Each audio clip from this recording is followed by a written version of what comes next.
Welcome back to another episode of Psychocinematic. Today, my guest is film director Mike Pecci. Mike has been on the podcast before, and you might know him for his viral short film called 12 Kilometers or 12 km, which you could only watch if you DM'd him your top 3 favorite horror movies. And now he's back to talk about his next short film, which has recently finished up in the film festival circuit, and it is called Come Home. And you can watch his short film Come Home for yourself on YouTube. Now, without further ado, here's Mike. Well, I appreciate you taking the time, Mike. I watched your film about a year ago, when actually I think it was when I was in the hospital and my son was being delivered, because it was a long labor, and I got to watch films while my wife was in pain, unfortunately.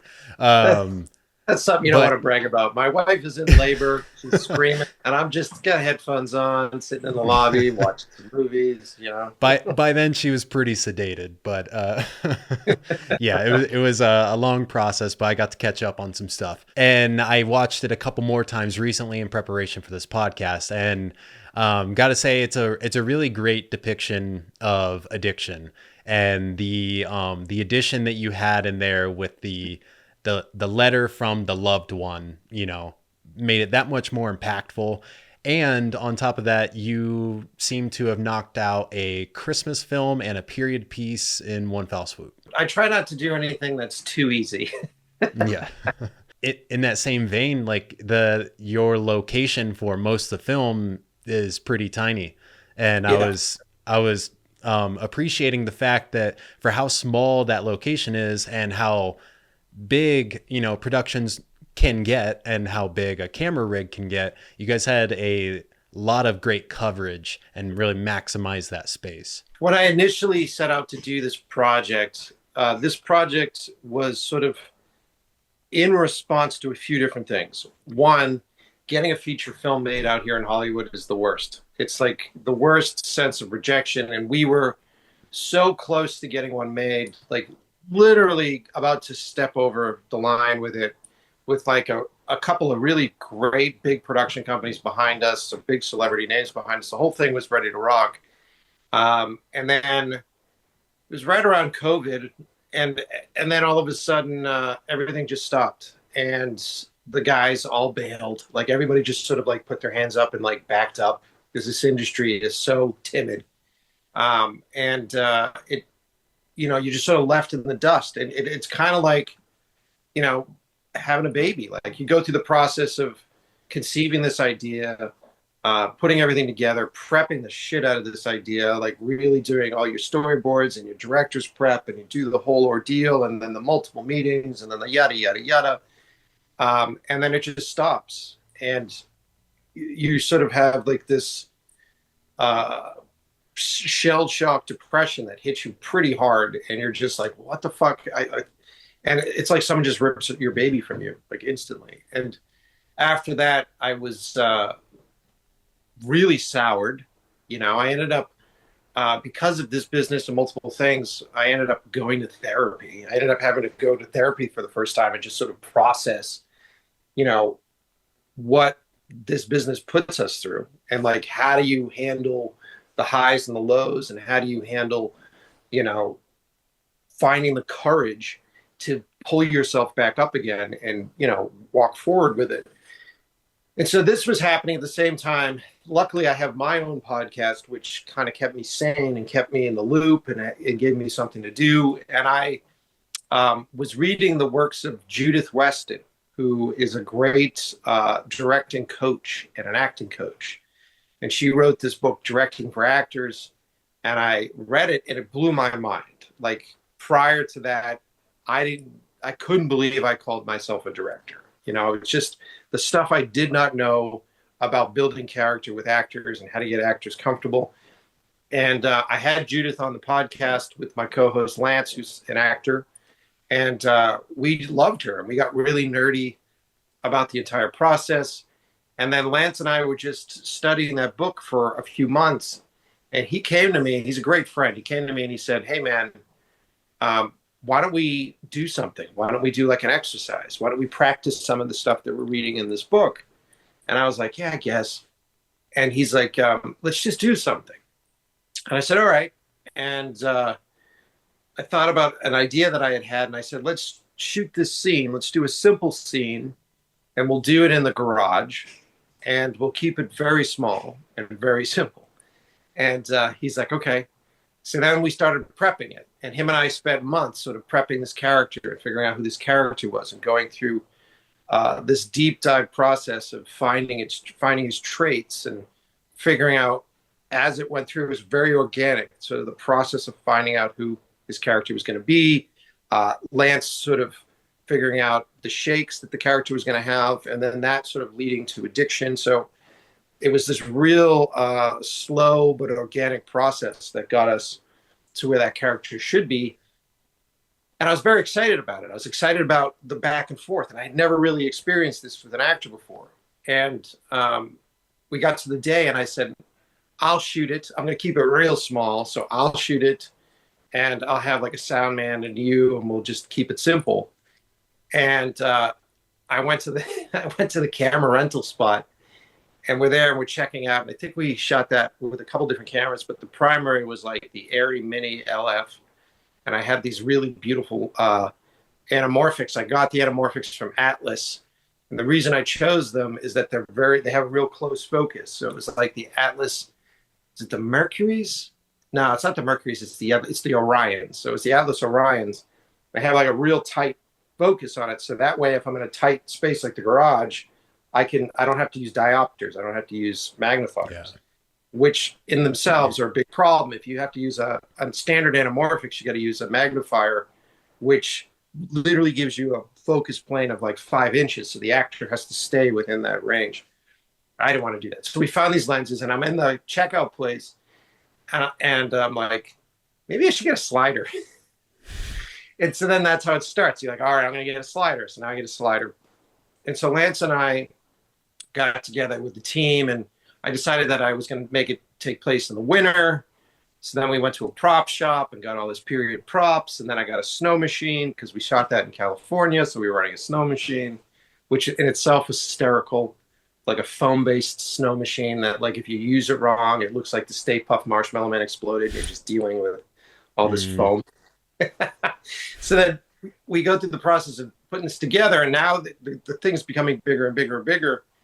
And we shot the stuff in the shed, and Lance was just fantastic. Like, all his performance decisions, like the entire collaboration was really, really great. And so we took that scene and we cut that scene. And my fiance, Gina, who is also a director, she watched the scene and she's like, is this it? And I was like, what do you mean, is this it? It's like all this really cool shit. She goes, it's got to be more. You got to shoot more. And I'm like, I don't want to shoot more. This is just the scene. And she's like, no, you have to go shoot more. And I was like, fuck. And so then we went and got an underwater tank. And so then the whole thing just started to explode higher and higher and higher. And then creature effects and a monster and all this stuff. So, but the roots and the origin of this film really were just two friends getting together, processing our depression, and then creating something together. And it was great, man. It reminded me, the whole process reminded me of why I do this.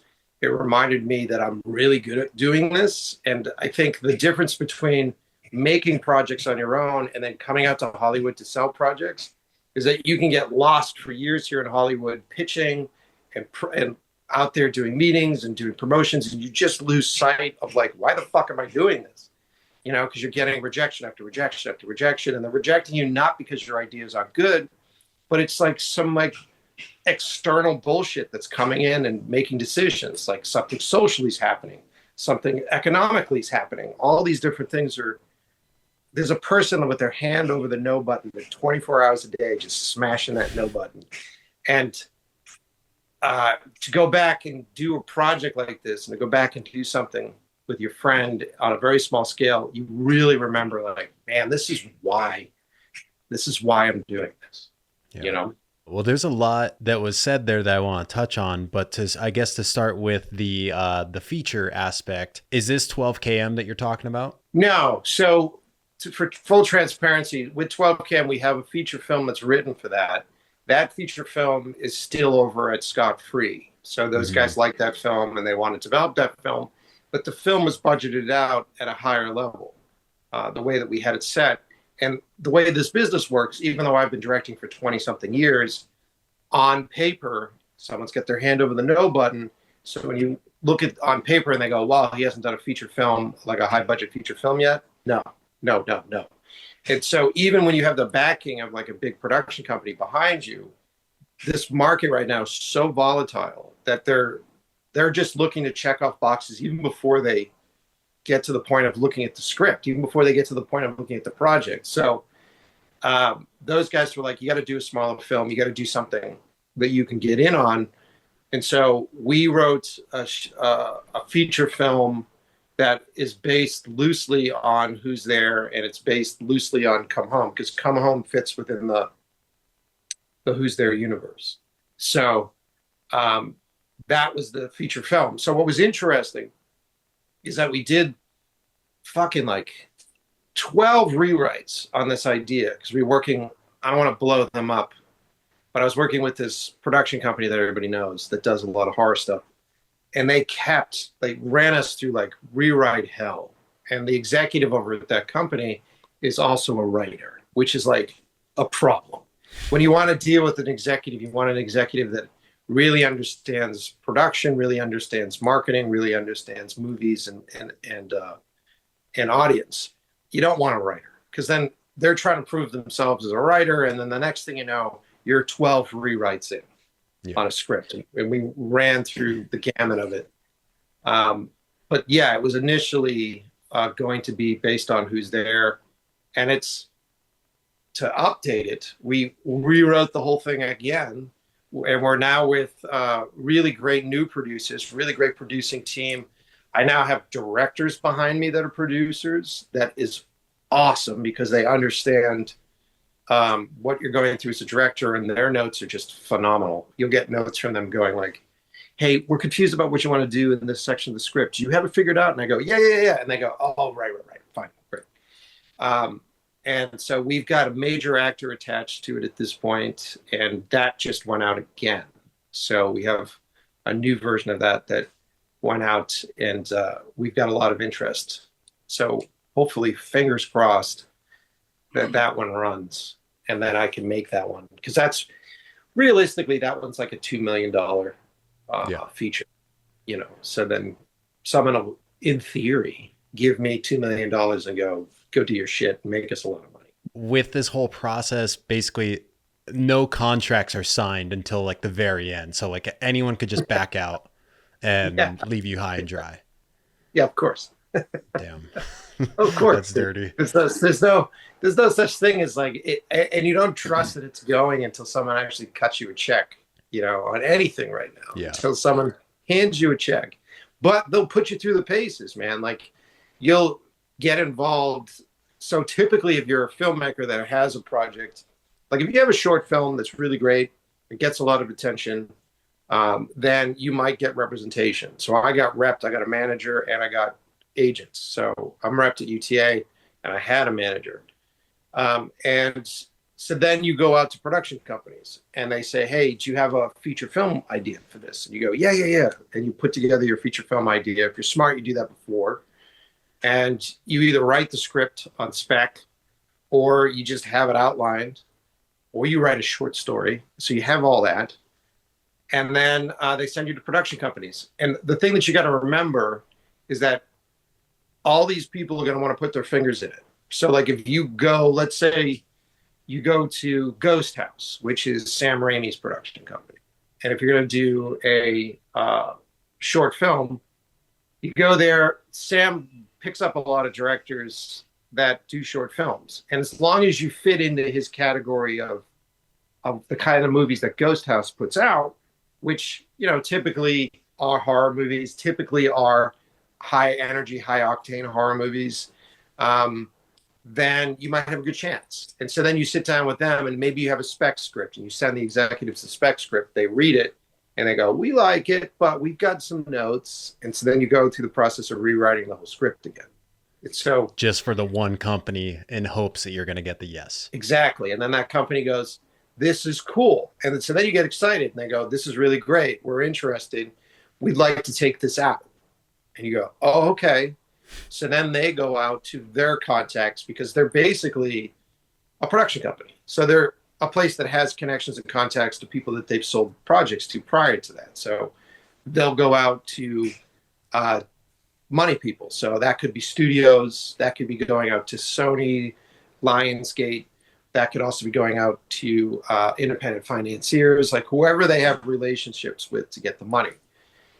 And then what they typically do is Sam Raimi, if we're using this as an example, Sam Raimi attaches himself as the producer, or they attach Sam Raimi to as a producer, which then helps you get over the hump as a first-time filmmaker.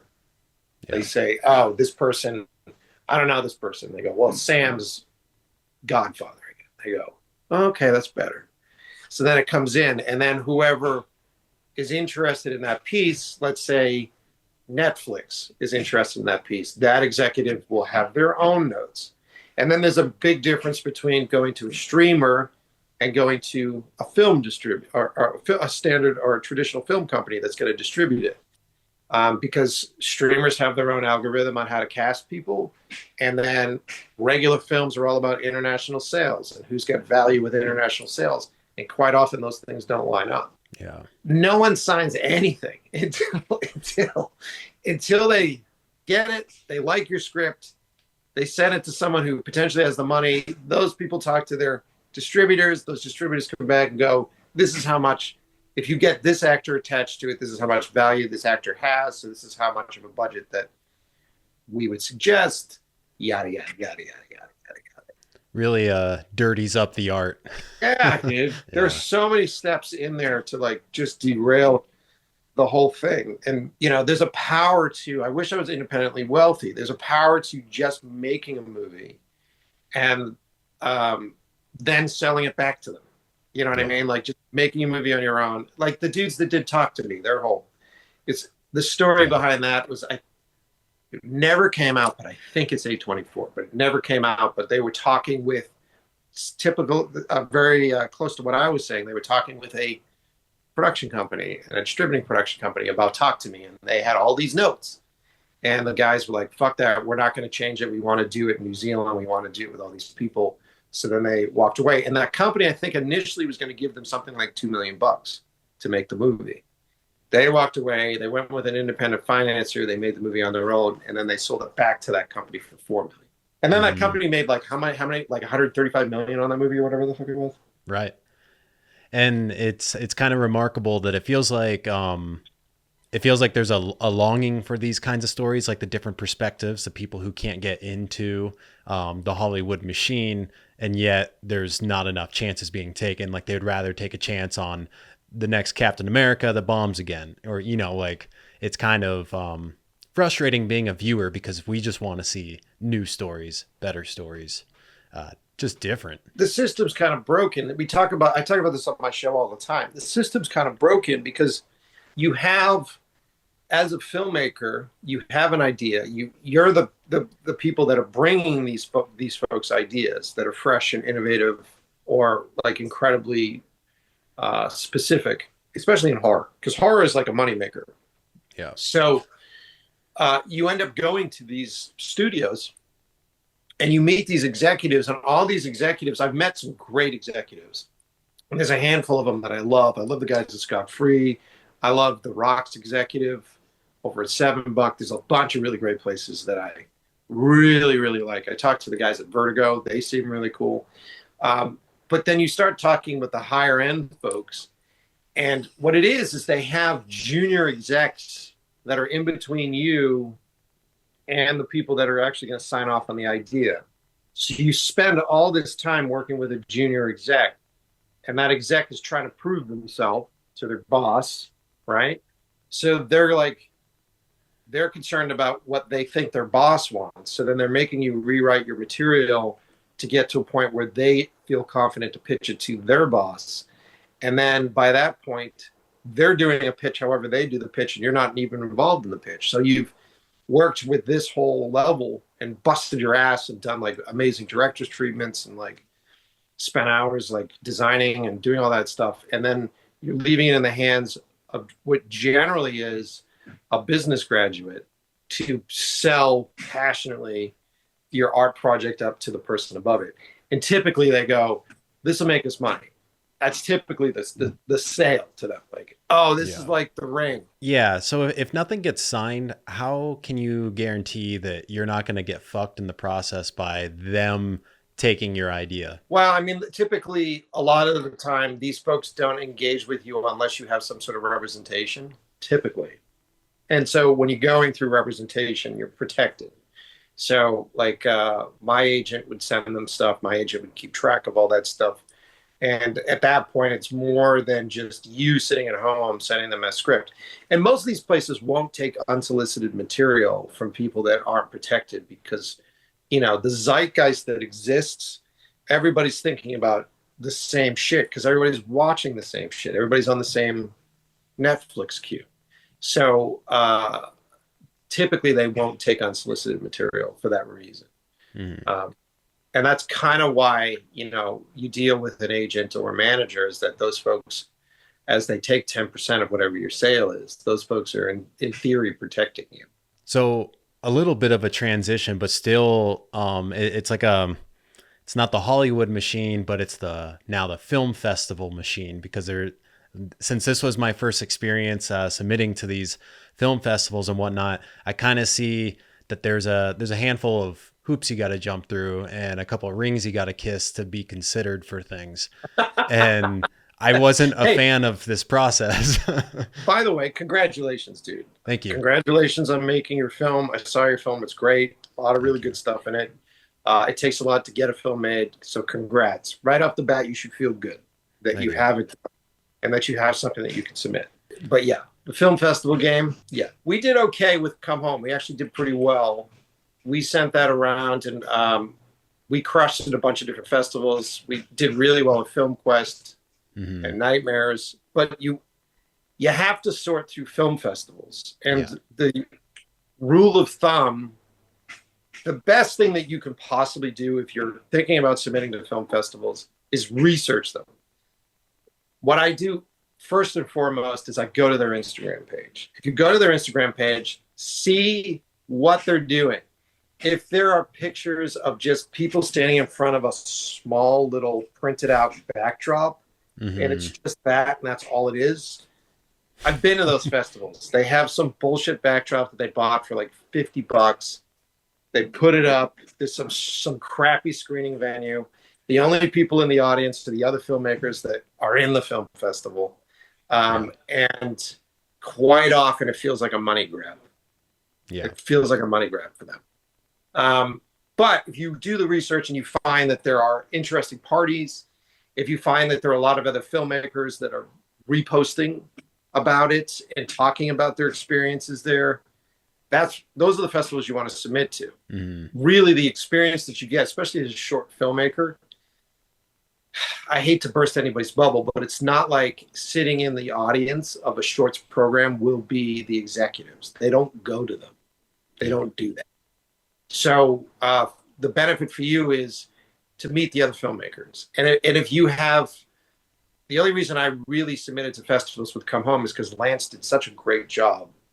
And actors have so much trouble meeting other directors. And so film festivals are a perfect place for actors because essentially it's a captive audience of other independent directors that are just sitting there. So he gets to be on the screen.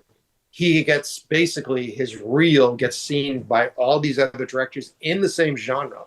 So right off the bat, they're going to be like, man, he fucking crushed. This guy's really great. And then if the festival's good, it'll put together really great events and meet and greets and parties and filmmaker only spots.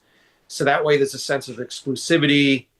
And then you get to go to those spaces and talk to these other directors and do that. Like when we did Film Quest this year, I roped in the podcast that I do.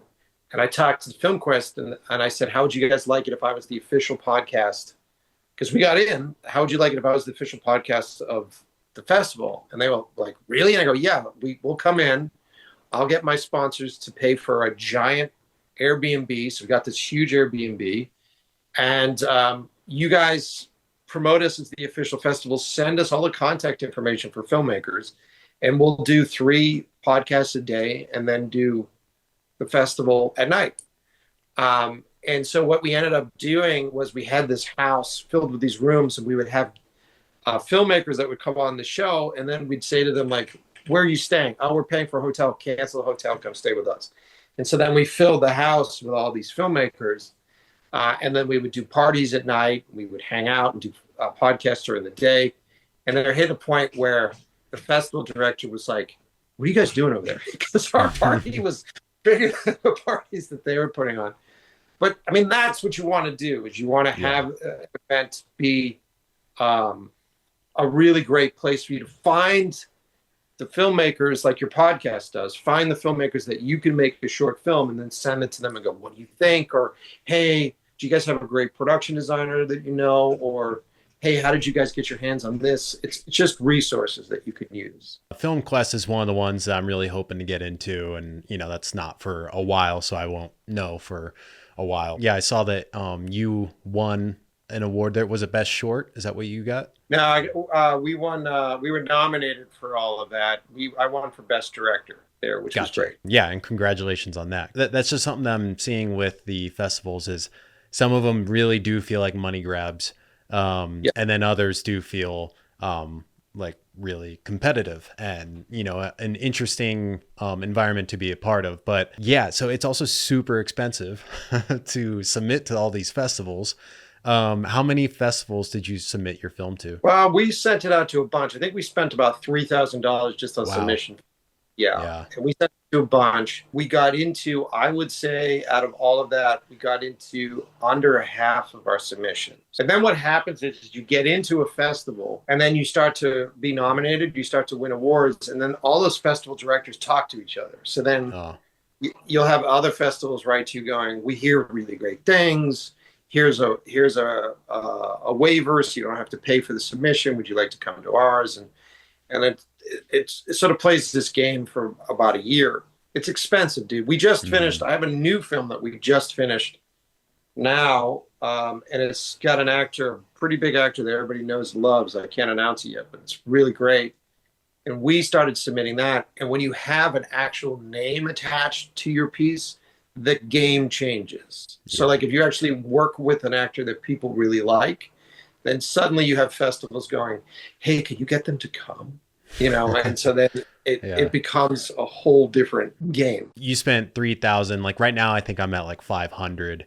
And when you were talking about your rentals for the film, the camera, the lenses, you're getting rails and all that stuff, how are you raising that budget for your film? Well, you got to be slick about it, right? So what I've done over the years, because of really it goes back, I'd say it goes back like 10, 15 years. When I was doing music videos, we were doing some pretty big music videos and we had some pretty big fans. We had some great folks. And at that time,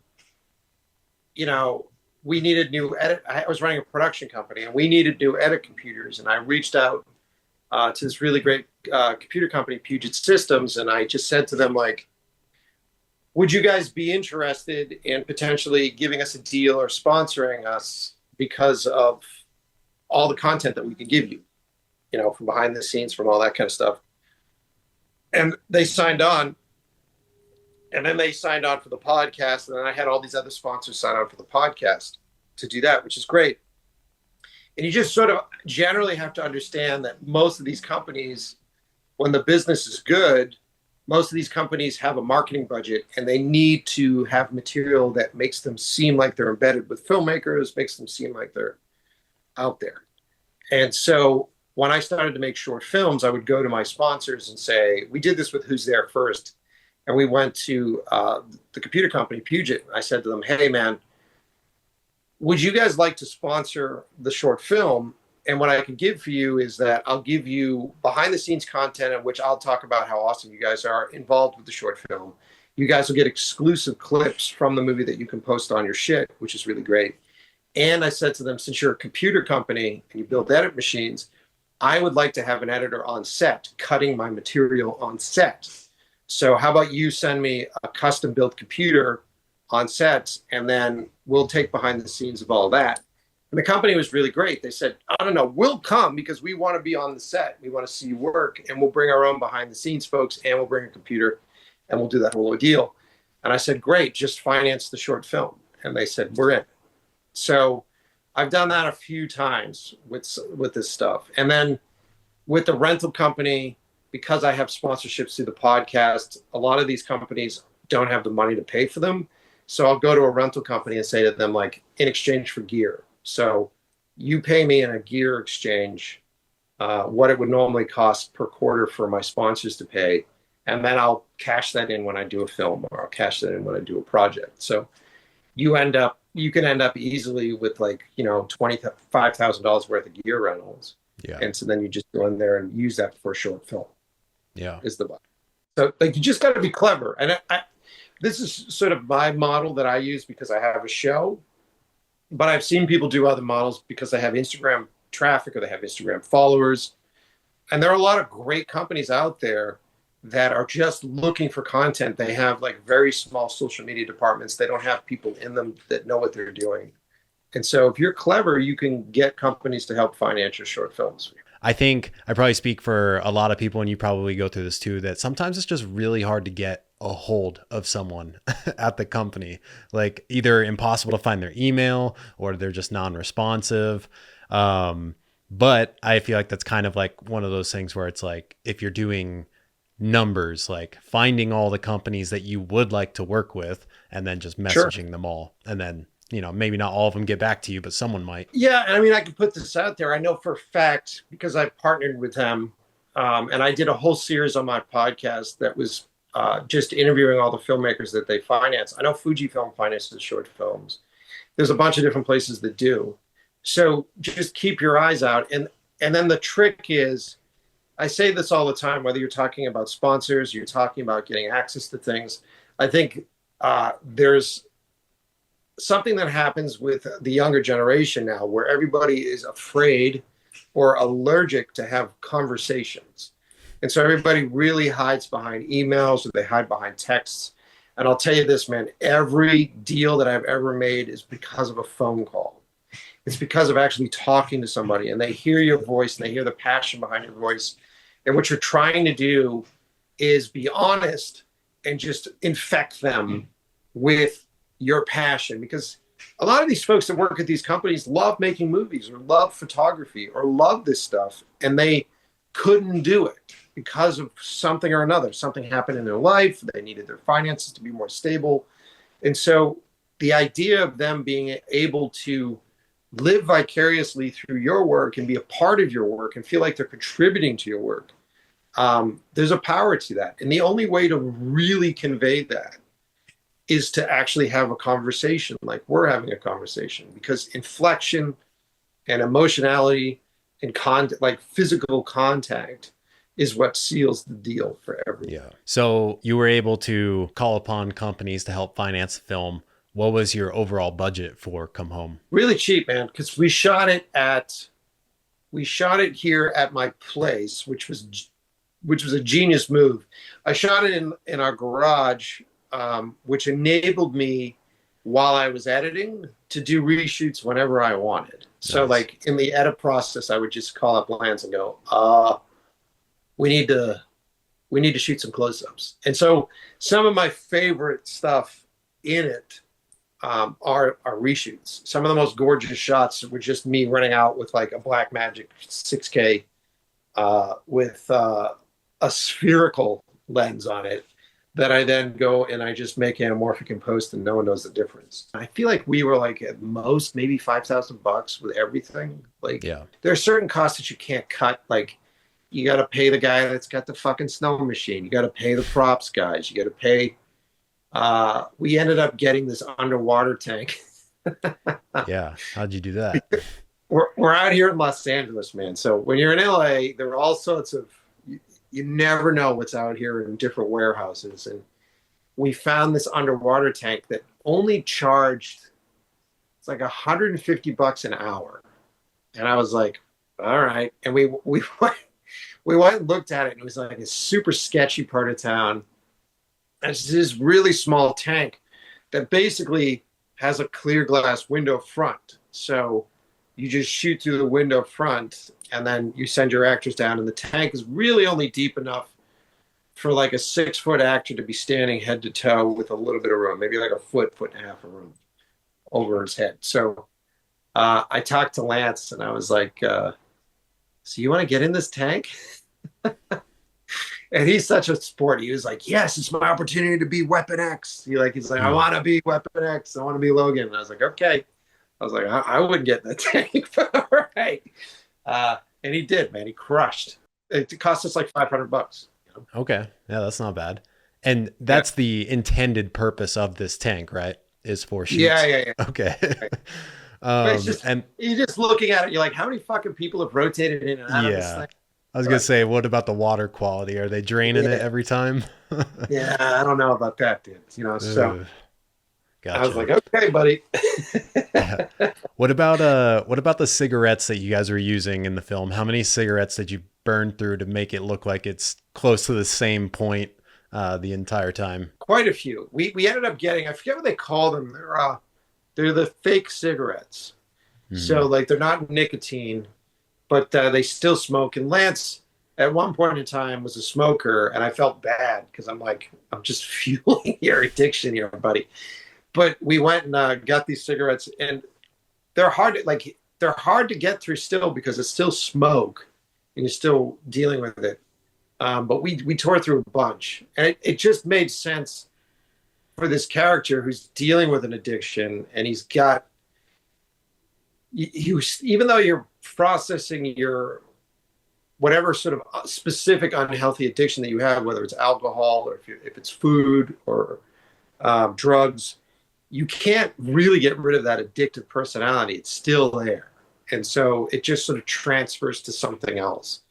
And with us, it was like cigarettes were an important part for him because it was part of his coping process. Yeah. And then there's also something really great, like the point of references for me for that were, Ghostbusters, fucking Dan Aykroyd with a cigarette hanging out of his mouth, epic. And that to me is like a big part of it. Think about like Bruce Willis and Die Hard. There was a period of time where cigarettes were definitely a part of this sort of hero's journey to a certain extent. And I'm not condoning cigarettes. I don't smoke. I got asthma. So I don't condone them, but it made sense for this character. Yeah, I really did. So how about the process of getting the monster? I saw in the credits it looked like you had a studio design the monster or outfit one for you. Yeah, so we found these guys, Rick and his company, because we were trying to come up with a very cost-effective way to do this monster. And the funny thing is that the monster was a direct response to my notes that I was getting from this production company on the script. So this production company kept telling me, you can't have a multi-armed monster. You can't do this, that. And I kept saying to them, like, I don't understand why I can't. And they're like, audiences don't respond to that. And I'm like, you guys don't know what the fuck you're talking about. But when you're a young filmmaker and you're working with filmmakers that have a name, like people that you've seen on screen, I don't want to give their names away, but people that you've seen on screen, and you go, wow, they have obviously been in all these epic movies and worked with all these epic directors as an actor. They know more than me. And then when you engage with them, you start to understand that most of these people don't know anything. And if you were to hand them $1,000 in a camera and said, make me a movie over the weekend, they wouldn't know where to start. And so as you engage with these folks, they are trying to convince you of their ideas, which with our monster was like so lame. It was just the lamest, most passive, lame ideas for the monster, and I hated them. And so when I did the short, I went, I'm financing it. I'm going to do whatever the fuck I want, and I'm going to prove a theory here. And so I wanted to have like real practical effect monster hands, long nails, the whole ordeal, multiple arms, do the whole bit. And so I was trying to do it in a cheap way because I obviously don't have the money to do a full prosthetic outfit, full prosthetic thing. And so we were searching around online, and we were just looking at monster hands. And we found this company that made these gloves. So they did these beautifully prosthetic veins and the whole ordeal, gloves with nails. And I reached out to them and I'm like, hey, can we buy one of these gloves? And they're like, no, we just sold it. Unfortunately, it's gone. And so I'm like, hey, you guys around for a call? Once again, you guys around for a phone call? So I got them on the phone and I said, where are you located? And they said, actually, we're out here in Los Angeles. We're out in this area. And I said, can I come by? And they said, sure. So I went to their place and I was hanging out in their spot and I saw all their prosthetics and all the stuff that they did. And I'm like, man, it's so cool. All the stuff that you guys do is really great. And the dudes were like, what were you looking for gloves? And so then I talk about the gloves. I talk about the movie and the creature, get passionate in real life. Then the people go like, oh, well, we have the casting to make those. How much time do you need? And I'm like, I'm shooting in like a week, man.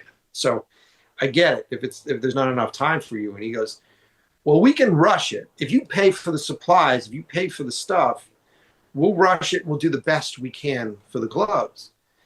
And I was like, oh, rad. But when I was in the shop, I saw these monster heads that they had on the shelf. And I was like, what movies are these in? And they're like, well, these ones haven't been in films. We're a big fan of them, but they were just sort of pieces that we were doing. And I'm like, will you just loan me the head for a day? And I'll just take it and I'll just do details. It doesn't have to be fully in the shot, but I'll shoot teeth, I'll shoot eyes, I'll shoot it in a really weird way. And the guys were like, yeah, all right, we'll put it together as a whole package. So once again, I think those guys gave me everything for under $1,000. And I got the whole deal. And then I'm like, all right, I don't have enough to show the entire creature. So let me get a friend of mine who's got a weird body shape. And I'll just put him in a full body black leotard. Like, it's like the Green Man, but it's black. So I'll put him in this whole outfit. And then he'll be the silhouette. We'll shoot him out of focus. We'll do all the silhouette stuff with him. And then when we get into the close-ups, we'll show the hands, the gloved hands, and then I'll show all the details of the eyes, and it'll be very visceral. And that's how we created a monster on a budget. And you just got to be clever about how you do your edits. So like you'll see me do the edits where you have a third arm come up and multiple arms. It's all about just being very clever about split screens and reversals and all sorts of in-camera tricks that make it creepy and cool. The moment that really felt creepy was when its arms came up like onto the door frame and you're like, oh shit, look at that. Very that was sweet. By The Thing, very influenced by John Carpenter's The Thing. When you are shooting the out of focus, was that all in camera the focus like breathing, or did you add any like effects in post to add to the distortion? Now, these are old tricks that I learned back when I was doing music videos. So back in the day when you do, especially I was doing a lot of metal videos back then, which were very aggressive. Whenever we would plan to do a music video, it was like, hey, I have this idea to be in a locked off shot. We'll put it on a tripod. We'll do the whole thing. And so you light it really beautifully. You set up the tripod, and then you're sitting at the monitor, and the musician comes in, and it's this dude in black with long hair, and he's got a guitar, and he stands in front, and he's just like, and you're watching it, and you're like, why does this suck so much? Like, why does this video suck so much? And you're like, man, maybe it's the work that I'm doing. So you adjust the lights, you do all the stuff, and you do it, and you play it, and you go, all right. So the problem is that this guy is not dynamic, and he's not giving me any sort of dynamic energy. So then the rule of thumb is like, well, I have to create that dynamic energy. And that's why if you watch a lot of metal videos from the late 90s, early 2000s, they're all handheld, they're all shaking and doing all kind of crazy shit because the dudes are just nerdy, you know, play PlayStation during the day and sort of sit there with their little guitar and they get all crazy about how fast they can make their fingers move. And so one of the tricks that I would do is called lens whacking, where you actually dismount the lens from the camera body itself. And the further you pull the lens away, the more out of focus it gets. But the further you pull the lens away, the more macro it gets. Yeah. And so that you can get really tight into situations, have the lens mounted onto the camera out of focus, but knowing that the focus point will be when it's this far out. So when you pull it out, you're going to get light leak that leaks in behind the lens, which is going to give Mhm. you a haze and a distortion. You're also going to get this strange warping that happens because of the plane not existing. So then you get this, Yeah. and then you get it coming in and out of focus at really detailed parts. And I did like a bunch of music videos with that technique, and it's in my toolbox. So when I Yeah. knew I was in that scenario, I'm like, all right. And with horror, it's about showing not, it's just showing just enough, not showing too much. Right. The longer you put an image on the screen, the more time the audience has to break suspension of disbelief. Like, oh, I don't believe that eye. I don't believe the way the hand does this. I don't believe the way that that creature moves on the ground. So if you just go, if you leave it there just long enough for your brain to go, was that a tooth? Ew. You know what I Yeah. mean? And that becomes scarier for folks. Yeah, that's a nice trick, because I was thinking it almost had the effect of like you had a piece of glass in front of the lens that maybe was coming in and out, but this is a little similar but more simplified, and it's just like such a nice touch that in my head I'm like, oh, this is like some sort of additional effect in post to get that type of, because I was like, my lenses don't breathe that way when when the focus goes in and out. It's not as cool looking. Well, I mean, it depends on how you do it, right? So you can be real clever about this stuff. Like if you get your hands, depending upon what you're shooting, if you're on a Black Magic, if you're on anything that has a lens mount, you can actually get a very inexpensive lens adapter for that mount. So you can get like a PL. PLs are great because PLs basically just slide in and out of the flange. It's a very smooth sliding feature. But I've also done it with like some of my Sigmas and my Canon mounts. You can actually do it with Canon mounts as well. And what's really nice about it is that you can perform. So what ends up happening, especially when I was doing music videos, there's like behind the scenes footage I think of me doing on like a Kill Switch Engage video back in the day. You're performing. Yeah. So like if a singer's singing and they have their rah, rah, rah, bah, bah, bah, like I'm actually doing the performance with them so that I'm hitting their notes when their notes are here. And it just takes you like a hot second to figure out the stickiness of the lens. Right. And where it can go. It's all in camera. It all feels organic. There's a lot of happy accidents, a lot of happy mistakes that happen with it. And then it's human performed. And that's what gives it the dynamic that it has. It's great. Yeah. So with your podcast, you've got hundreds of episodes. Who has been the most inspiring or just intriguing guest that you've had, if you had to narrow it down to one? I don't know, man. That's a tough one. I mean, we've had everybody on the show. We've had everything from filmmakers to porn stars to firefighters to chefs. I've had all sorts of really surprising conversations, people that you don't, I mean, you do a show, you never know what you're in for. Yeah. So when you start a conversation with someone, you just jump in. And I don't do this. We're going to eventually start taping our show, but ours have primarily been audio only. So unless a guest comes to the house, and we do it here at the house, most of the time it's online, and I intentionally don't do the webcam. So you're meeting just through audio. And so what ends up happening is it's very intimate very quickly. And you start breaking through all the insecurities, and you fall into, it becomes a therapy session, and you fall into this world of really, really great content. I would say like a really great episode on the show was when I interviewed director Joe Carnahan, who did Smoking Aces. He did The Gray. He did the A-Team remake.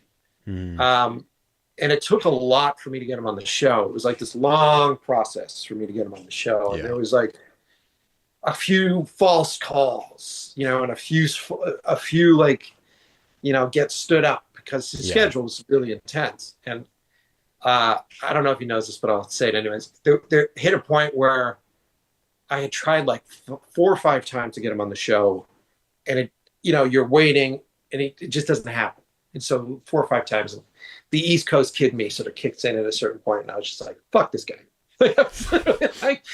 Fuck this guy! Nah, he's done. We're not going to do the show." And some other friends that I knew, or other guests that I had on the show, knew of him.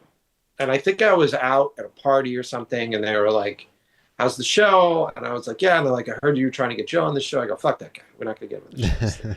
Then when 12 km was running, right? And by the way, I got to give you props, man. So the video that you made that was either calling me a piece of shit or saying that it was genius on your part, man, because that video, I mean, what were the numbers? It was seen by like I 4 think million. because I've posted it a couple times, but the first one was like 4 or 5 million, and then the next one was like, I don't know, like 3 million or something. It's pretty crazy. Dude, you are single-handedly responsible for my inbox being filled with hundreds and thousands of DMs.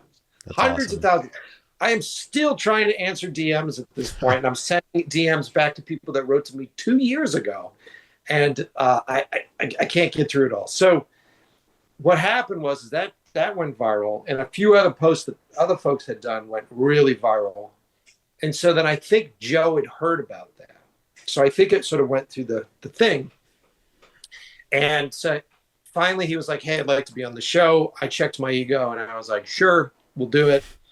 And then he watched 12 km before he came on the show, and he came on, and it was just a great conversation because he was like, brother, how did you do that? And he was just so excited about all of it. And then him and I really bonded quick on the show, and you'll hear it. We talk about all the movies that he's made. He's very honest about the business. He even says, to his detriment, he's honest about the business. And so it's a great episode. It's a fun episode. You'll hear, two guys just finding a friendship immediately on the podcast. And then, his stories are fucking crazy. His stories are nuts. And the fact that, he was basically not even an apprentice, but he was working under, what's his name? Tony Scott for years, and like all these different people, like old school Hollywood. He talks about, like, one of his DPs talks about how a director like basically stole the lenses that were used to shoot Aliens that the guy owned off the shelf from a rental house. It's nuts, dude. So like, Wow. it's a great introduction to the show. And Joe is fantastic. And since then, him and I have been buds. And we've hung out, and we really want to work together on something. So it's a fucking really great episode. It's a good one to watch. Listen to. That one's a good listen to. So people will hear how much you guys are hitting it off. Do people also hear in the beginning the saltiness in your voice? I tried to hide it as much as I could.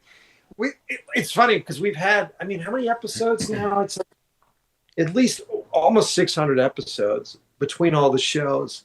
Yeah. And I think I've only had 3 guests that sucked. I think out of all those 600, I think I've only had 3 guests that were terrible. What made them terrible? I don't mind blowing them up. I had this one guest that was a chef, and I really liked his stuff. He was a big personality on Instagram, big personality. And he had a bunch of really great tips. And one of the things that I do to keep myself sane is I love to cook. That's my thing. It's like, my philosophy is cooking is making mini movies. So it's all the same shit that you would do for a film, working with extra senses, and you can deliver it super fast. And so I liked this guy's Instagram because he did some really interesting shit that I was like, oh, that's a cool technique. I like that. I like this. I like that. And one of the benefits of being verified, like for real verified, not paid for verified on Instagram, is that I can write to these folks. And that's how I get a lot of the guests for my show. I just write to them and go, I love your shit. And they write back and they go, whoa. And I go, cool. How would you like to come on my show? Blah, blah, blah. And that's how we get a lot of our guests. Yeah.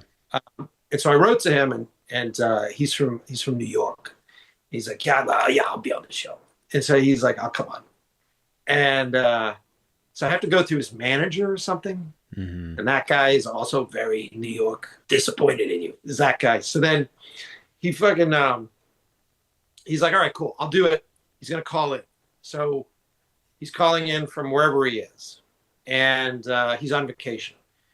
So then, when you're recording stuff, you're using Zoom to record. I use another program that basically hijacks someone's computer. So when you call into my show, you have to do it on a computer, It takes over your web browser. It'll record your microphone locally so nothing drops out. Gotcha. And then upload it to me free. So right off the bat, they're like, he doesn't have a computer. And I'm like, all right, I guess I'll do a Zoom recording. Okay, fine. And I said, all right, here's the time. I'll be ready. A lot of people don't realize you have to set shit up. You got to get it, you got to get your shit together, right? It takes over your whole fucking day. So it's like a Thursday morning, it's what happens. So I get everything ready and I'm waiting. 15 minutes late, 20 minutes late, 30 minutes late. Now you're getting mad because you're just like, do I sit here and wait? Do I do something else? I'll give it until 45 minutes, 50 minutes, 45 minutes, nothing. So at this point, I'm like, I hate being ghosted. I hope nothing happened to this guy. I hope he's okay. An hour and a half goes by. The guy writes to me and he's like, I'm sorry. I fell asleep. So I was like, okay, cool. And he's like, but I can do it. I can do it. If you can hold out, I can do it in like a half hour. And I was like, all right. So then I do the thing and I wait. Half hour goes by, 45 minutes goes by. My God. And now, the East Coaster's out. I go, fuck this guy, And so then he calls me and he goes, sorry, something happened. And he goes, I'm ready. And I go, are you ready? Because now I'm in the mood. I'm like, are you ready? And he's like, yeah, I'm ready. I'm like, okay. So then he calls me from the middle of a swimming pool. So he's in a swimming pool and he's on his phone, which sounds like shit, right? And he's just in the middle of this pool. And I've had it with this guy. So I'm like, let's just do it. It's punk rock. We'll just do this whole thing. And I swallow my anger. And we have a pretty good conversation, right? And you get like 5-10 minutes into the whole thing.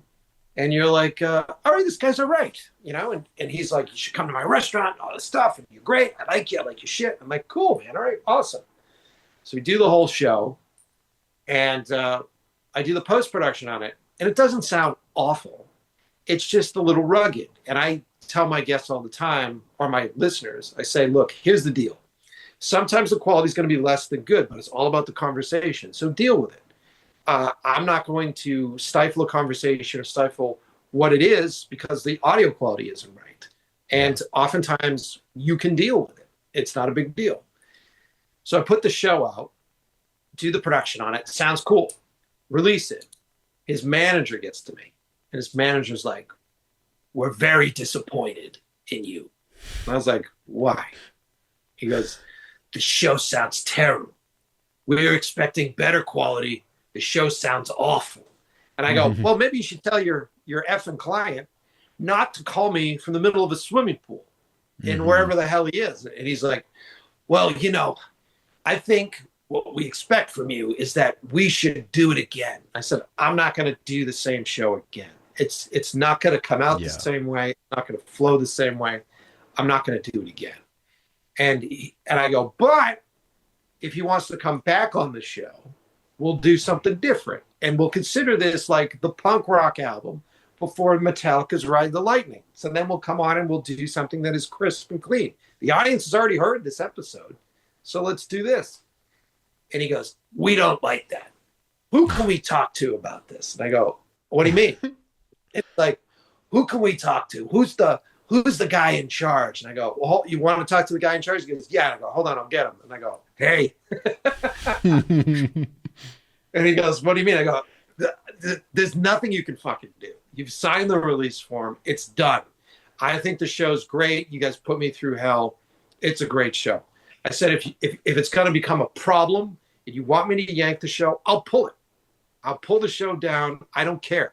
The audience is not going to give a shit. I'll put something else up and we'll continue and show will go as it always does. And he goes, no, let's put it out and the audience will tell us. And we think it's not going to do well. Show did great. And then afterwards, they're like, maybe you can come back on. I'm like, no. I'm done.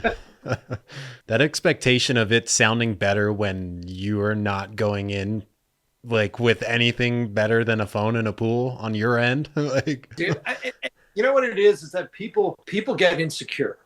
right? And what that really is just sort of this insecurity on his part, where he is like, he probably listened to Joe Rogan or probably listened to some other big podcast where they're very strict and they're like, you come into our space and everything's soundproofed and everything's great.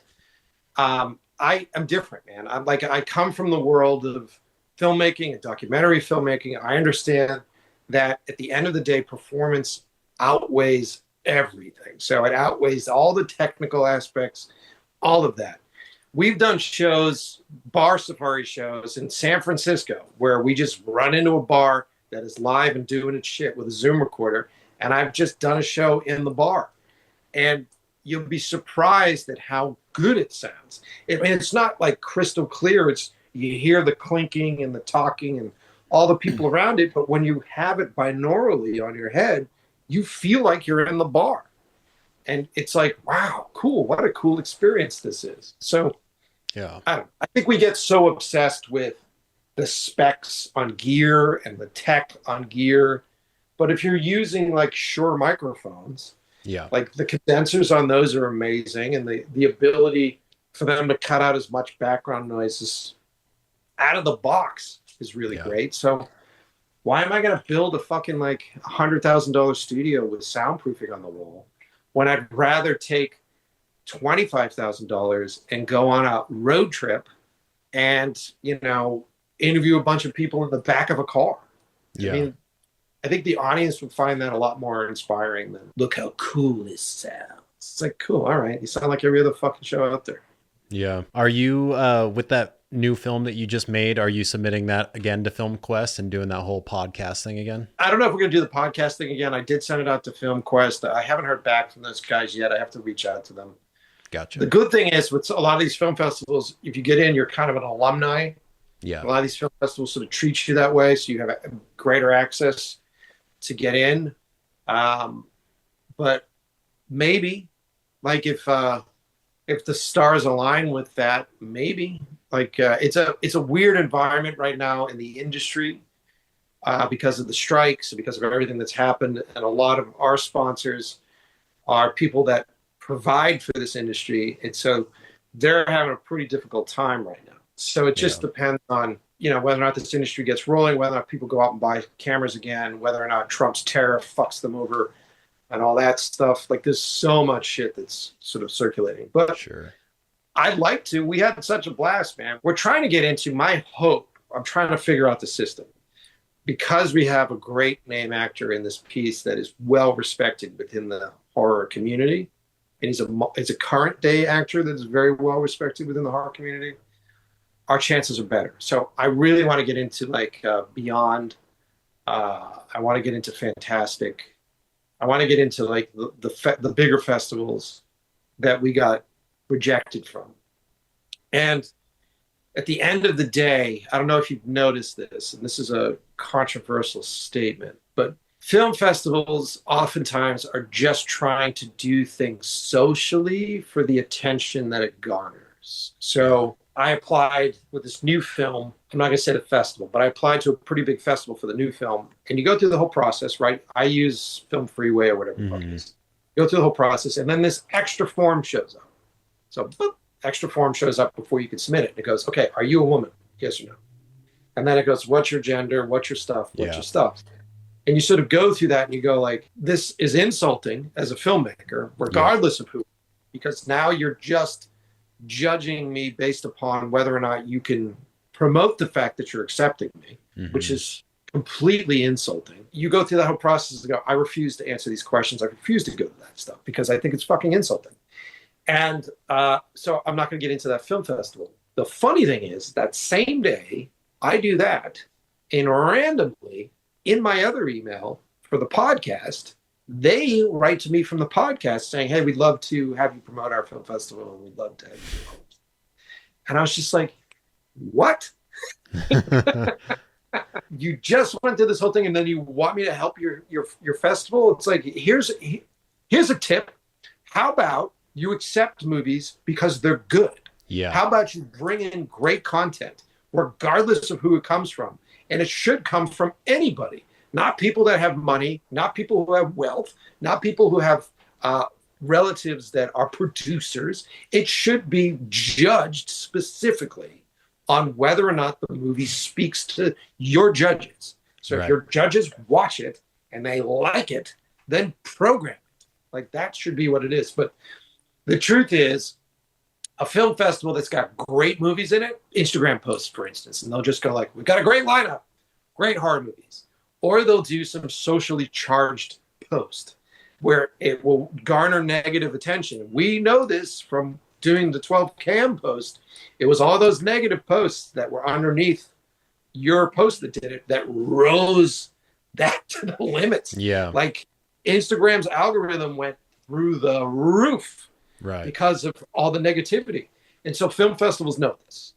So like all these companies know this. Negativity is what registers on the algorithm. And so that's a big part of it. And unfortunately, this is just another thing in the system for us as creatives trying to get our work seen by people that makes our lives fucking really difficult. So how did you handle that when they were asking you to promote the podcast? Is that what you told them? Like your exclusivity disguised as inclusivity is like fucked up? Yeah. I was like, you literally just rejected me based on that form. Yeah. And you're asking me to promote you on your show. I literally am in the process of recording the negative thing that you're doing on my show. Yeah. So that's going to be released on my show. Me talking about how you did this. I went through that same thing when I was looking at film festivals because I saw that there was one in Seattle, and that's where I'm originally from. Like it was saying in the rules that you had to be representing in front of and behind the camera diversity. And I was like, well, like, you know, what's diversity? And also like, do I count as diversity behind the camera? Like I don't.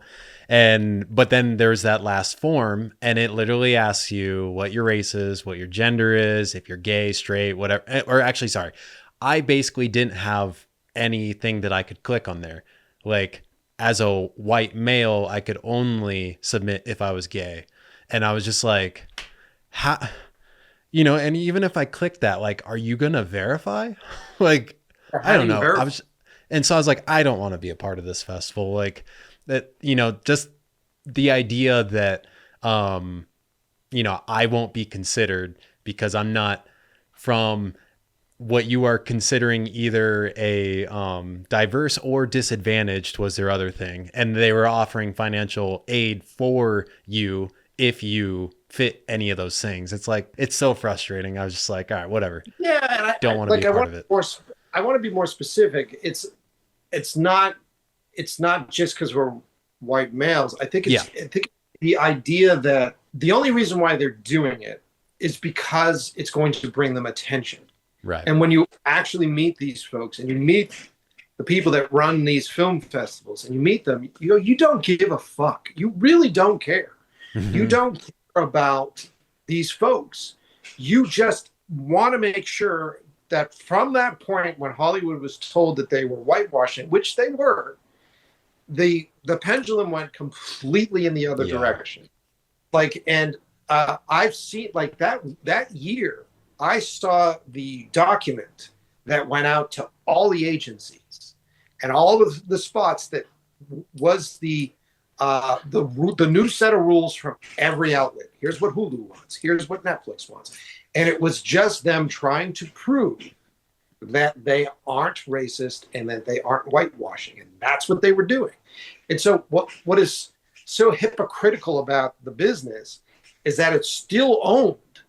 There is still a guy in the back office that is a white dude, usually a white tech bro, that is sitting in that back office that all he did was he fired his entire front office, textured it with as much as he possibly could to shield himself from what was happening socially at that point. And then that became what was happening. Now, is there a benefit to it? Yes. We've heard a lot of really great stories from voices that would never have had the opportunity to do it. But we're also hitting this point where it's being exploited in a whole different way. Yep. Where now you're seeing a lot of people that are just getting access to it that don't necessarily or haven't really earned the access to it with the quality work that they're doing and how they're doing that work. And so it starts to get frustrating when you spend your entire time studying the craft, learning the craft, getting really good, at the language of cinema, really sort of making this happen. And then there just being this epic roadblock that shows up. And I get it, right? It's like the mirror showing on itself. But dude, there's a whole generation of us, you, me, Generation X. I wasn't doing this to people. I wasn't keeping people out. So it would be great if you can go back in time and really teach a lesson and put the assholes through the paces that did all this shit. Yeah. Whether it's the boomers or everybody else, but we're taking the brunt of that, which really affects our career, really affects our work. All you can do is you don't cry baby about it. You just work harder. And you start to understand that if you're really committed to this job, and the rumor with this job is that it's an awesome job. Directing is like the coolest thing in the world.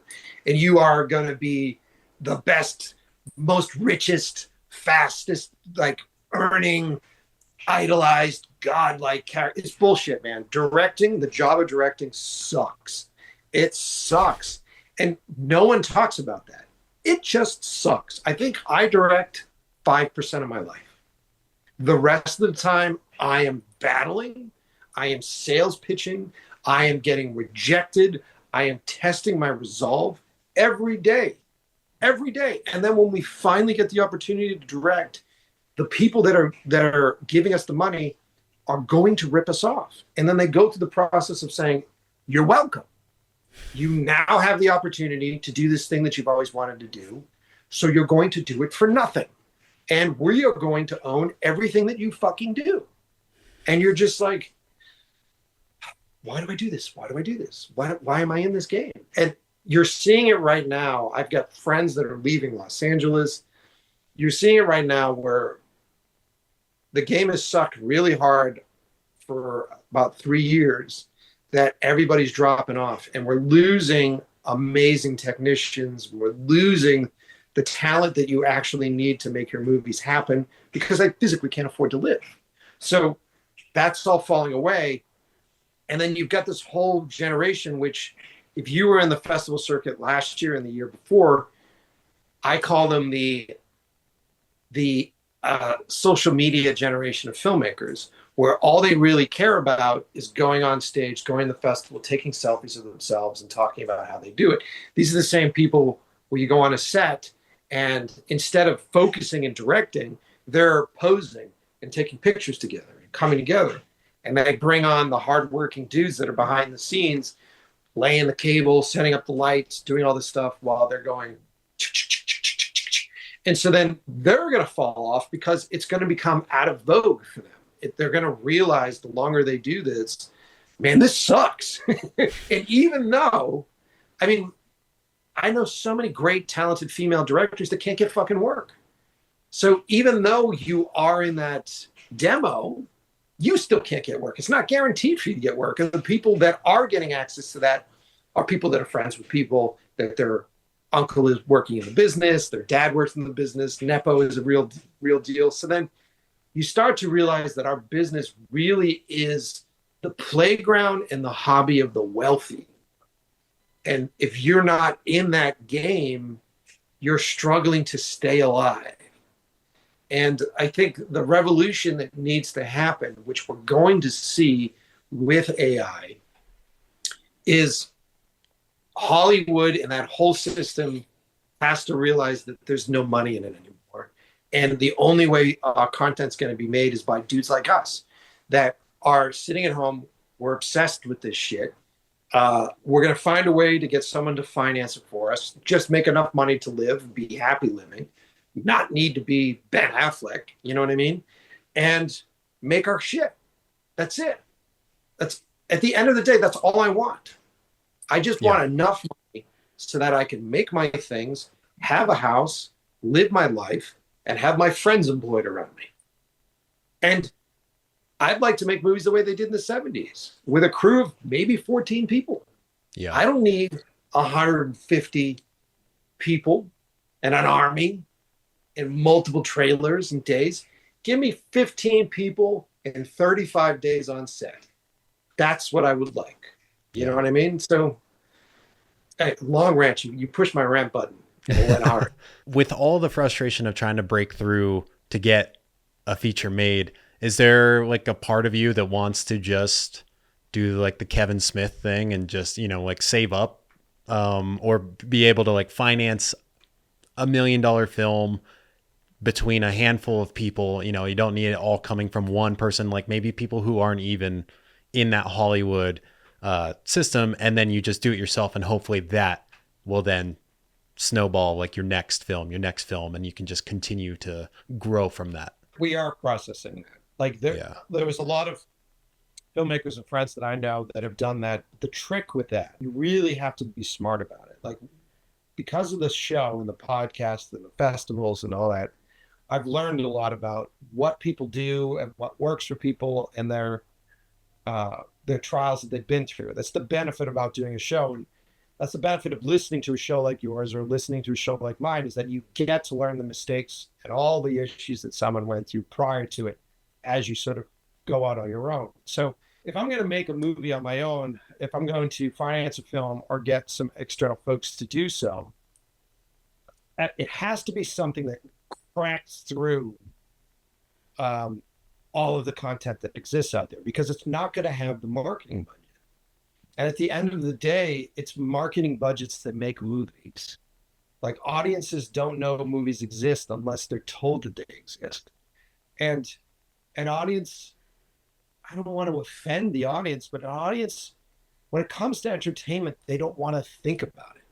And even though they like to pontificate about what they like, and they like to categorize what they think is good and what they think is bad, at the end of the day, an audience doesn't want to work to get their content. They just don't. And so without a marketing budget and without some sort of clever technique, like what we did with 12KM, a clever technique to get them involved and interested into it, your shit just gets lost out in the sea of nothing. And if you're trying to get your stuff seen on a streamer, or if you're trying to get your stuff seen on YouTube, you're competing with people that have hundreds and thousands of dollars worth of marketing that they're doing to specifically get the attention span of the audience.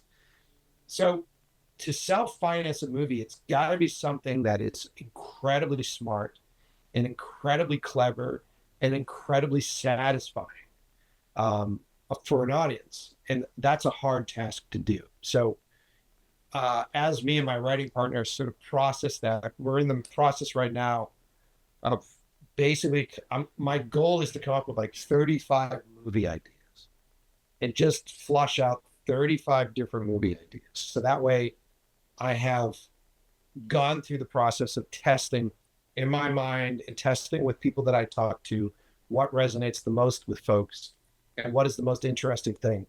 And I think that's a way to set yourself up for success. Yeah. Doing what Kevin Smith did right now, it's suicide.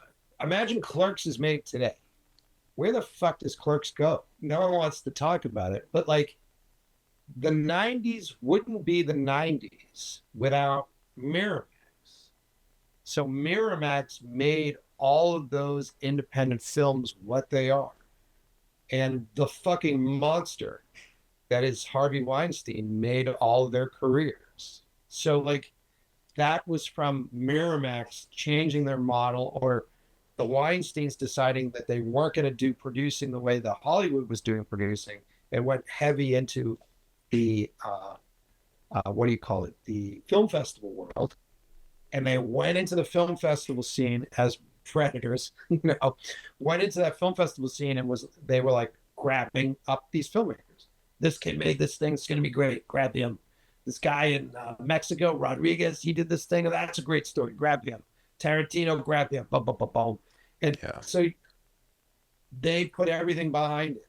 And they said, hey, we're going to support these filmmakers. The filmmakers come first, in theory, even though behind the scenes, not necessarily the case.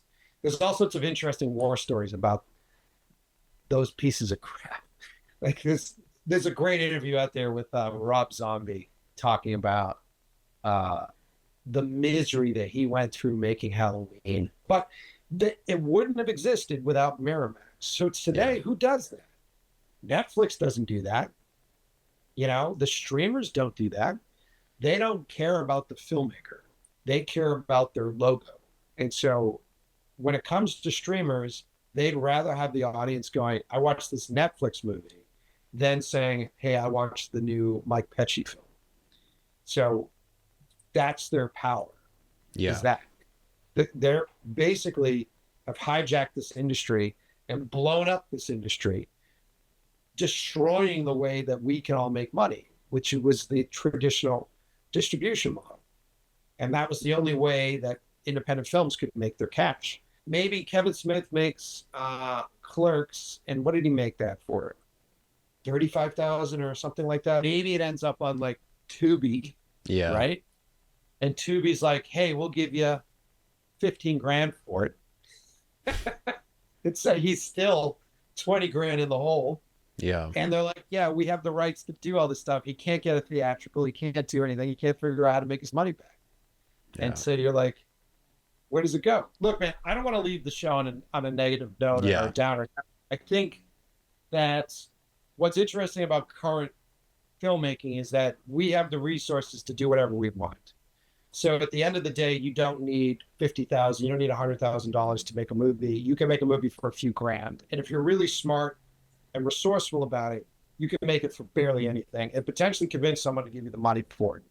So it's very exciting when it comes to being able to tell stories and, in theory, reach an audience, right? And so like it's a whole other conversation dealing with algorithms, but in theory, sort of reach an audience. So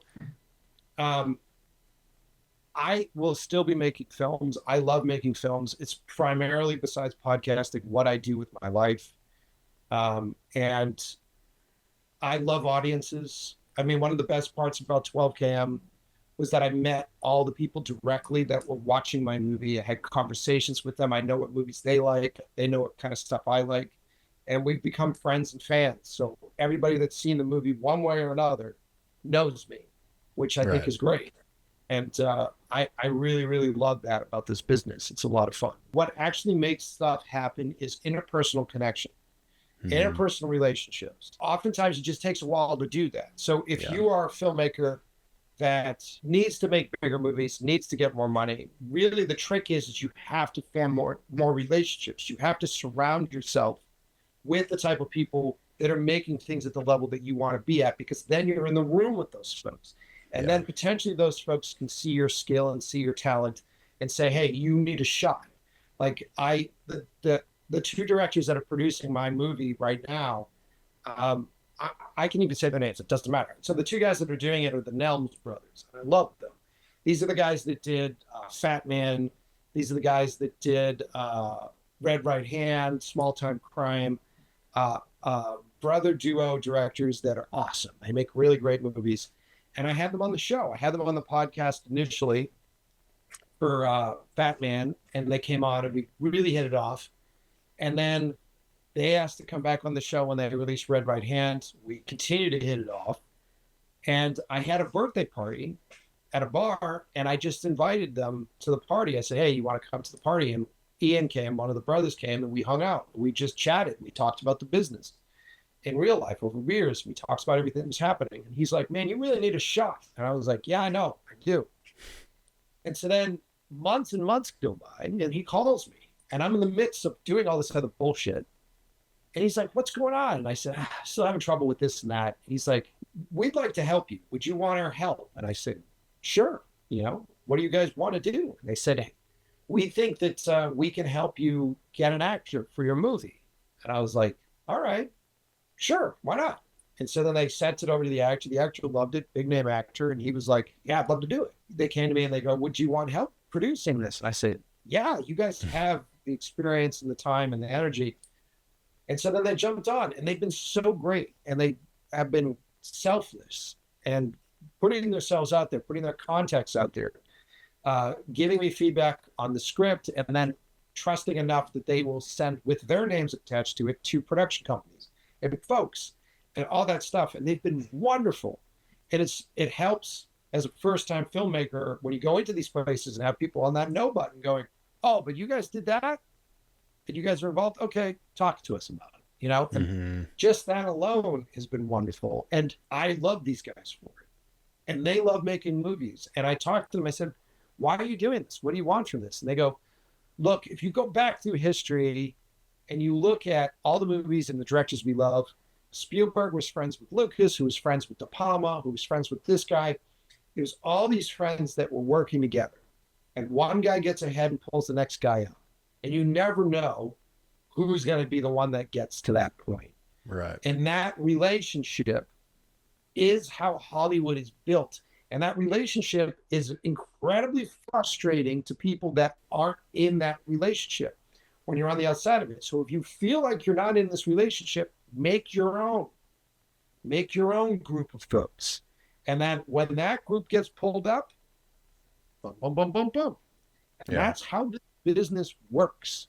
So fuck nepotism, fuck all of the, the anti-whitewashing stuff that's going on, because at the end of the day, if you make great content and you're friends with people that make really great content, someday you will end up going to a party or going to a spot and meeting somebody who needs something that you're doing at that moment, and they'll go, do you vouch for him? It's like Peter Falk from Mate. Do you vouch for him? And they go, yeah. And they go, all right, come in. And that's how business works, man. It all sounds so difficult, but then simple when you put it in terms like that. And that's kind of just how business is conducted in general. And because I think about, even myself locally in Reno, Nevada, like as a freelance videographer, like most of my bookings come only from word of mouth or like other vendors who referred me. So more word of mouth. And that is because of, a couple things, either just doing a great job or networking, like going to all the networking events and stuff like that. And it sounds very similar, but yeah, I really like that idea of making your own circle. And when you guys are all like just as passionate and you are actually friends, like someone is probably bound to break through. And, when you're a friend, then you help the next one. Dude, and you make a good point there, when you're actually friends. And I think a lot of people may listen to what was said and go, that's my new goal. And then they would go out there and like try to hustle their way into these things. It doesn't work if you're not genuine. It doesn't work if you don't actually need these friends. And what happens is you end up making these friends because of what you're getting from it in your life, not necessarily because of what you're getting from it in your career. Yeah. And it makes me think about my podcast. I'm sure you feel the same about your podcast. Like, I guess, especially living in Nevada, not, in LA, I don't get to interact with almost anyone who does what I do, like in person. And through this podcast, I've been able to meet a lot of people who have like the exact same passions and all that stuff. And I feel fortunate to now be able to call a lot of them friends, and just I've been able to learn a ton from them. And it's nothing where I've ever been like, man, I can't wait for the connections that will come just because I have this person on the podcast or the bragging rights.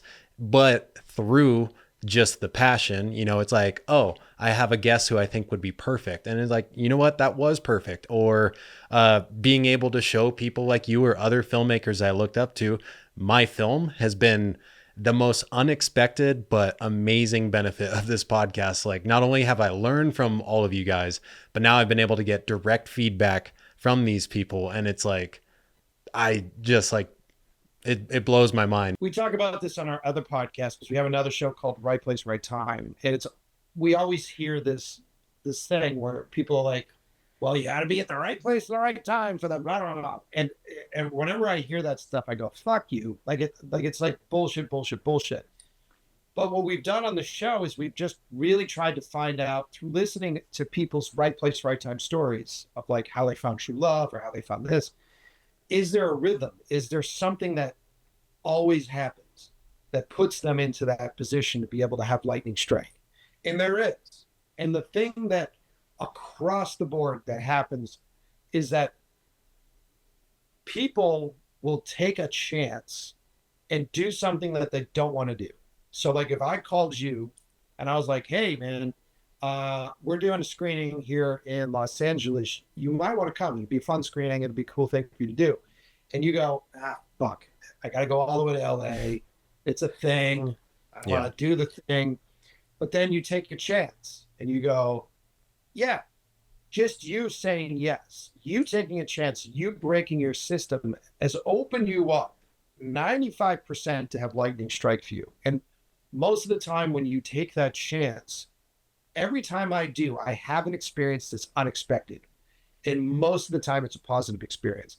And when it's a negative experience, it's actually a positive negative experience because I've learned from that negative experience. Yeah. So with any of this stuff, it's specifically with podcasting and with the industry, it's as long as you're willing to take a chance and oftentimes do something that is uncomfortable and against your better judgment. I think in there is where you find gold, man. And I think the combination of that and being smart like you are and like I do with my show and making sure that I've established a window, a doorway that is open for people that do better work than we do to come in and teach us things and to meet us and to see stuff. Like when you come on my show, we should have you on my show, but when you come on my show and you get an automated response after you book, that automated response sends to every guest, hey, Mike may talk about his movies on the show. So if you want to be prepared, here are his films. And that essentially means that every guest that comes on my show has seen my work. Yeah. So then they come in on an equal playing field. And then I'm at an equal playing field with them. And it becomes like this really great platform to build friendships. And it helps that I've got great work. It helps that I'm confident with my work. And I know that my work will speak to anybody. I wouldn't have had that confidence if I didn't have genuine friendships from other filmmakers and people that were around me, guiding and shaping and making the film the way the film was, and then really boosting my confidence in what the film was when it was finished. So you need to have that structure around you. And if you're creating your own world and you have this open door for creativity, no corporation and no fucking studio can provide that for you. You'll find that when you get into a situation, and I've talked to a lot of filmmakers that get their movie greenlit, that get into that situation where they're making their first feature, the battle then is for you to try to take as many of the folks that are in your inner circle with you. And that in itself becomes a fight where the studio is like, no, you got to use our DP, or you got to use our guy, you got to use this person. And learn from David Fincher and learn from Alien 3, where he listened to all that stuff and he was in the worst situation possible. And when you see interviews with him afterwards, he goes, I wish I brought my friends. If I had brought my friends and all the people that I had worked with, I would have had ammunition that supported my idea and my vision against the business. So it's valuable.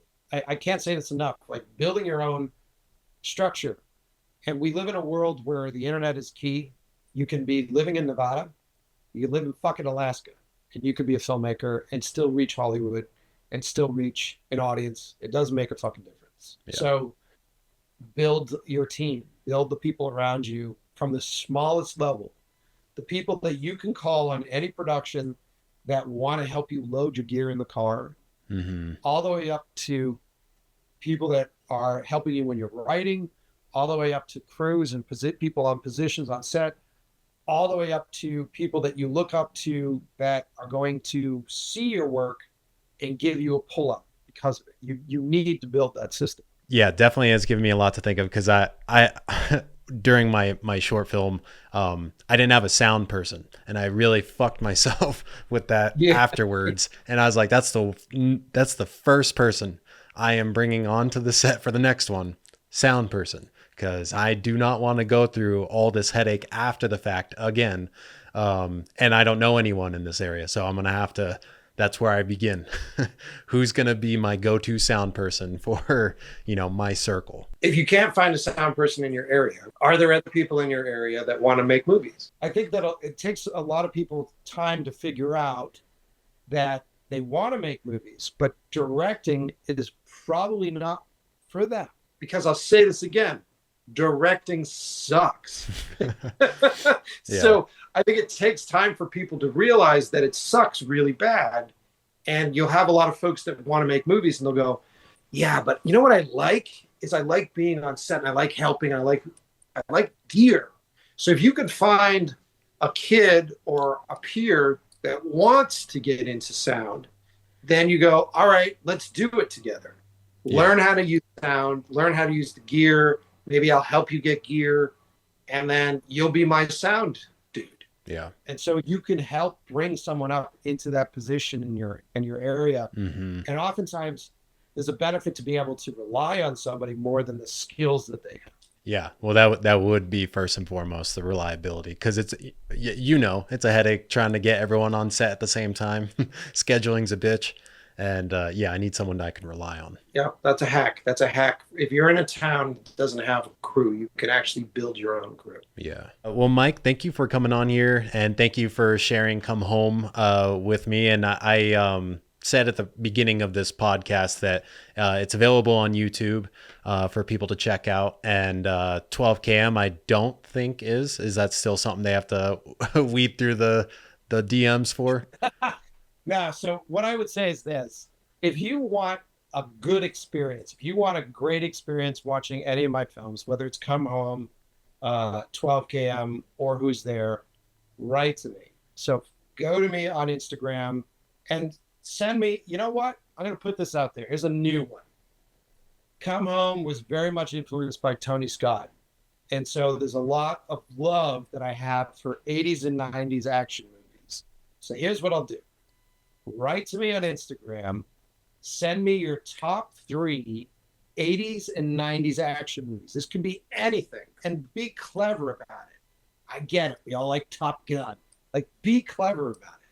Send me your top films. And if you do so, I will send you a custom link for Come Home, and I will send you a link to see 12KM. So send me your top 3 favorite 80s and 90s action movies. All right. Thank you. I really appreciate your time. Thank you, man. And look, man, I appreciate what you're doing. And I know that when we started to do this together, your show was just getting started. But man, the power of a great post and a power of a clever post, man, it really made my film go viral. So I appreciate what you've done. I guess I'm glad that I took the chance. Right place, right time. Yeah. There you go. Plug and plug it. I like it. Yep. All right. Thank you.